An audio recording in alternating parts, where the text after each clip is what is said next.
will ensure complete synergy with Navy Air Force says Army Chief। क्या हिंदी अर्थ हुआ?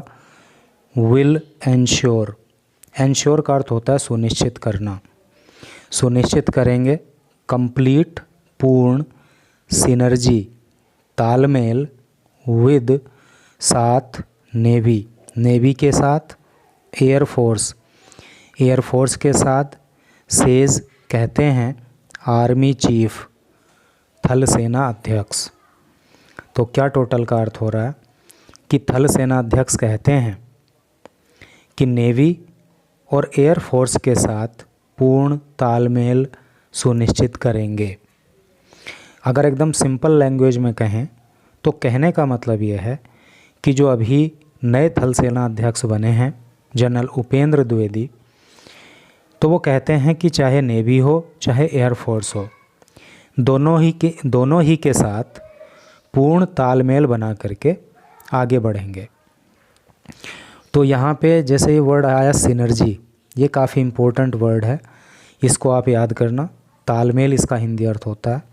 एक इधर वर्ब है एंश्योर, इसका अर्थ होता है सुनिश्चित करना, इसको भी आप याद करना।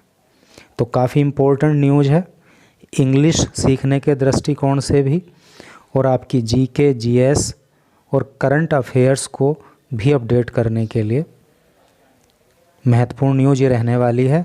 तो ध्यान से इसको पढ़ना। फर्स्ट ऑफ ऑल इस फ़ोटो को देखिए और इसके जो नीचे लिखा है उसको भी पढ़िए। नीचे लिखा है जनरल उपेंद्र द्विवेदी ड्यूरिंग दौरान a guard of honour. Guard of honour का हिंदी अर्थ होता है सलामी।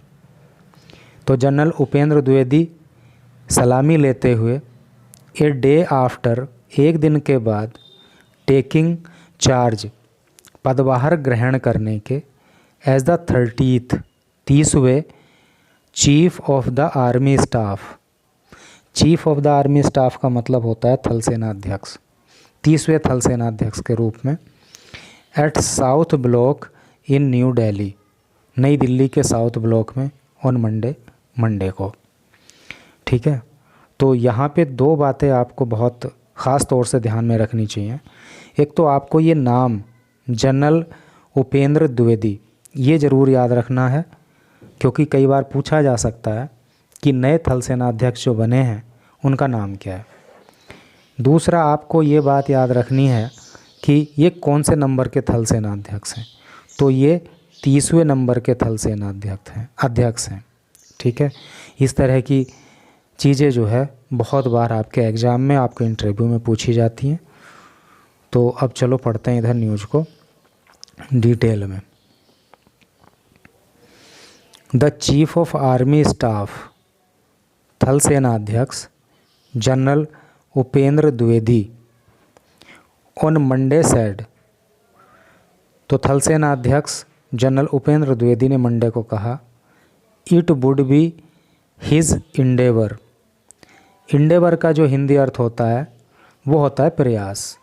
ये उनका प्रयास रहेगा, टू एंश्योर, सुनिश्चित करना, that the army is always ready, कि आर्मी हमेशा तैयार रहे, टू ऑपरेट, संचालित करने के लिए, in the full spectrum of conflict. Conflict का मतलब होता है संघर्ष, और स्पेक्ट्रम का जो हिंदी अर्थ होता है वो होता है वर्णक्रम, श्रेणी या विस्तार, इस तरह से करके मेंटेनिंग, और आर्मी मेंटेन रखे, कंप्लीट, पूर्ण, सिनर्जी, तालमेल, विद नेवी, नेवी के साथ, एयरफोर्स, एयरफोर्स के साथ, एंड अदर स्टेक होल्डर्स, और दूसरे हितधारकों के साथ, दूसरे हिस्सेदारों के साथ।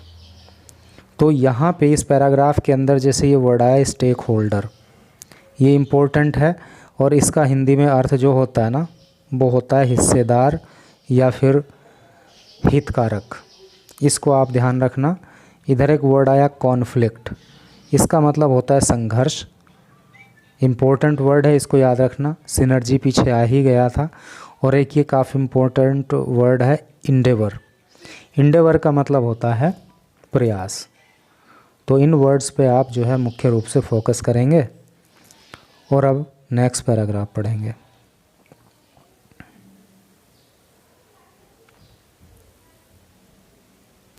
General Dwivedi was speaking.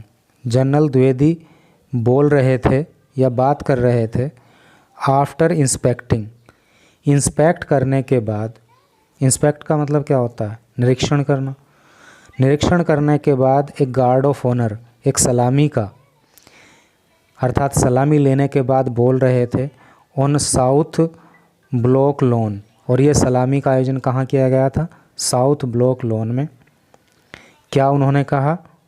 This will ensure, ये सुनिश्चित करेगा, दैट इंडियाज़ इंटरेस्ट्स, कि जो भारत के हित हैं, आर सिक्योर्ड, वो सिक्योर रहें। सिक्योर का मतलब होता है सुरक्षित, वो सुरक्षित रहें। एंड और वी बिकम, और हम बन जाएं। बिकम का मतलब होना होता है, बनना होता है। ए मेजर पिलर, एक मेजर का मतलब होता है बड़ा, पिलर का मतलब होता है स्तंभ। और हम एक मजबूत स्तंभ बने, बड़ा स्तंभ बने, of Nations building. Nation building का मतलब क्या होता है? राष्ट्र निर्माण। राष्ट्र निर्माण का हम एक मजबूत स्तंभ बने। टू अचीव, प्राप्त करने के लिए। द विज़न, विज़न का हिंदी अर्थ होता है भविष्य के प्रति जो हमारा लक्ष्य होता है, वो विज़न कहलाता है। ऑफ विकसित भारत 2047, ठीक है। तो 2047 तक जो विकसित भारत बनाने का विज़न है, उसको अचीव करने के लिए और राष्ट्र निर्माण के लिए हम एक मजबूत स्तंभ बने। इस तरह से करके इसका सेंस यहाँ पे है। तो पढ़ते हैं next paragraph. Evolving technology. Evolve का हिंदी अर्थ होता है विकसित करना। टेक्नोलॉजी का मतलब तकनीक। तो इवॉल्विंग टेक्नोलॉजी का क्या मतलब हो गया? विकसित होती हुई तकनीक। आप देख रहे हो कि टेक्नोलॉजी जो है वो डे बाय डे विकसित होती चली जा रही है, आधुनिक होती चली जा रही है। तो वही बात है कि विकसित होती हुई technology. The geopolitical landscape. Geopolitical का हिंदी अर्थ होता है क्या? जियोपॉलिटिकल का हिंदी अर्थ हो गया भू राजनैतिक। लैंडस्केप का मतलब होता है परिदृश्य। चेंजिंग, बदल रहा है। रैपिडली, बहुत तेज़ी से। एंड टेक्नोलॉजी, और जो टेक्नोलॉजी है, इज़ इवॉल्विंग, वो विकसित हो रही है। At a very fast pace, बहुत तेज़ गति से। पेस का मतलब गति। General Dwivedi who took over. देखिए, टेक ओवर एक वर्ड होता है, एक नाउन वर्ब होती है, जिसका मतलब होता है कार्यभार संभालना। उसी की सेकंड फॉर्म टुक ओवर है। तो जनरल द्विवेदी जिन्होंने कार्यभार संभाला एज द 30th चीफ, तीसरे chief of the army staff, 30वें थल सेना अध्यक्ष के रूप में, ऑन संडे को सेड कहा, अर्थात ऊपर लिखी हुई बात इन्होंने कही। द आर्मी फेसेस, जो आर्मी है वो सामना करती है यूनिक। यूनिक का मतलब होता है अद्वितीय। ऑपरेशनल चैलेंजेस, अद्वितीय चुनौतियों का। एंड टू रिमेन प्रिपेयर्ड, और तैयार रहती है फॉर सच थ्रेट्स, ऐसी चुनौतियों के लिए। थ्रेट का मतलब धमकी या चुनौती होता है। एंड डिस्टिंक्टिव, और डिस्टिंक्टिव का अर्थ होता है विशेष। रिक्वायरमेंट्स, आवश्यकताओं के लिए। इट इज़ क्रूशियल, क्रूशियल का मतलब होता है महत्वपूर्ण। ये महत्वपूर्ण है दैट की वी कॉन्टिन्यूसली, कि हम लगातार इक्विप, सुसज्जित करें आवर सोल्जर्स, हमारे सैनिकों को, with state of the art weapon. State of the art का मतलब होता है अत्याधुनिक, वेपन का अर्थ होता है हथियार, अत्यधिक आधुनिक हथियारों के साथ एंड टेक्नोलॉजी और आधुनिक टेक्नोलॉजी के साथ एंड कंटिन्यू और जारी रखें टू इवॉल्व विकसित करना our war fighting strategies. Strategy मतलब रणनीति, और जो हमारी लड़ाई लड़ने की रणनीति है उसको भी विकसित करना हम जारी रखें। तो यहाँ पे कई सारे वर्ड काफ़ी इम्पोर्टेंट आए, जैसे कि यहाँ पे एक वर्ड ये आया लैंडस्केप। लैंडस्केप का मतलब होता है परिदृश्य, ठीक है। जियोपॉलिटिकल का अर्थ होता है भू राजनीतिक, इसको ध्यान रखना आप, ठीक है। एक ये वर्ड पेस है, पेस का मतलब क्या होता है गति, इसको भी याद रखना, पेस को गति। और कौन सा वर्ड आया, एक यूनिक है, यूनिक का मतलब अद्वितीय है नहीं। और इधर ये एक वर्ड है डिस्टिंक्टिव, डिस्टिंक्टिव का मतलब होता है विशेष, ठीक है। और इक्विप, इक्विप का मतलब होता है सजाना, सुसज्जित करना, इसको ध्यान रखेंगे। वेपन का आपको पता ही होगा, हथियार। और ये जो इवॉल्व वर्ड है ये काफ़ी इम्पोर्टेंट है, इसका मतलब होता है, क्या मतलब होता है इवॉल्व का, विकसित करना। ये वर्ड है स्ट्रेटजी, रणनीति। तो चलो पढ़ते हैं आगे। On the military modernisation underway, underway का मतलब होता है जारी होना। तो जो मिलिट्री मॉडर्नाइजेशन है, ठीक है, जो मिलिट्री को आधुनिक बनाने का जो काम है, उसके जारी होने पर, उसके चलते रहने पर, ही सेड, उन्होंने कहा, the army was on the path of transformation, कि आर्मी, पाथ का मतलब होता है रास्ता और ट्रांसफॉर्मेशन का मतलब होता है परिवर्तन, और छोटा मोटा परिवर्तन नहीं, बहुत बड़ा परिवर्तन, ठीक है, जिसको एकदम से काया पलट बोलते हैं। तो आर्मी जो है वो ट्रांसफॉर्मेशन के रास्ते पर है। एंड एस्पायर, और एस्पायर करती है, एस्पायर का मतलब इच्छा रखना, ठीक है। टू बी आत्मनिर्भर, और आत्मनिर्भर आर्मी बनना चाहती है। टू अचीव दिस, और इस लक्ष्य को प्राप्त करने के लिए, अचीव का मतलब होता है प्राप्त करना, और इस लक्ष्य को प्राप्त करने के लिए ही सेड, उन्होंने कहा, the army would encourage, army would encourage, army encourage करेगी। एनकरेज का मतलब क्या होता है उत्साहित करना, उत्साहवर्धन करना, बढ़ाना, किस चीज़ को, इंडिजनस इनिशिएटिव्स। इंडिजनस का मतलब होता है स्वदेशी, अपने ही देश में बना। इनिशिएटिव का मतलब होता है पहल या शुरुआत। एंड इंडक्ट, और इंडक्ट का मतलब होता है उपयोग में लाना या फिर शामिल करना, और शामिल करेगी मैक्सिमम, अधिकतम, वॉर सिस्टम, युद्ध के जो सिस्टम है, युद्ध की जो पद्धति है। एंड इक्विपमेंट, और जो युद्ध के इक्विपमेंट हैं, औजार, हथियार जो भी हैं, मैन्युफैक्चर्ड, जो निर्मित हुए हों इन द कंट्री, देश में, ठीक है। अर्थात आर्मी आत्मनिर्भर बनना चाहती है, और उसके लिए ये जो सारे काम बताए गए हैं कि अपने देश में वन सिस्टम को शामिल किया जाएगा, तो ये सारे काम जो है आर्मी करेगी। तो यहाँ पे जैसे ये वर्ड इक्विपमेंट है नहीं, इसको ध्यान रखना, औजार, हथियार, ये सब करके, है नहीं। इंडिजनस वर्ड बहुत इम्पोर्टेंट है। इंडिजनस का मतलब होता है स्वदेशी, देश में बना हुआ। तो इस तरह से करके ट्रांसफॉर्मेशन वर्ड है, बहुत बार आता है। ट्रांसफॉर्मेशन का मतलब मैंने अभी आपको बताया, काया पलट, मूल चूल परिवर्तन, इस तरह से करके इसका सेंस होता है। आगे पढ़ेंगे। It will be my priority, ये मेरी प्रायोरिटी होगी। प्रायोरिटी का मतलब होता है प्राथमिकता। It will be my priority, ये मेरी प्राथमिकता होगी। टू एंश्योर, सुनिश्चित करना। दैट की द इंटरेस्ट्स, की जो हित हैं। एंड वेलफेयर, और जो भलाई, जो अच्छाई है। ऑफ ऑल रैंक्स, सभी रैंक्स की। एंड डिफेंस सिविलियंस, और डिफेंस सिविलियंस की। ऑफ द आर्मी, आर्मी के। Are looked after. Look after का मतलब क्या होता है? देखभाल करना, देख रेख करना, उसका ख्याल रखना। ही सेड, उन्होंने कहा, अर्थात मेरी प्राथमिकता होगी कि सभी रैंक्स की और सभी डिफेंस सिविलियन की जो हित हैं उनकी देखरेख की जाए। माई रेस्पॉन्सिबिलिटी, मेरी जो जिम्मेदारी है, टूवर्ड्स वेटरन, टूवर्ड्स का मतलब होता है की ओर, और वेटरन का अर्थ होता है बुजुर्ग या दिग्गज।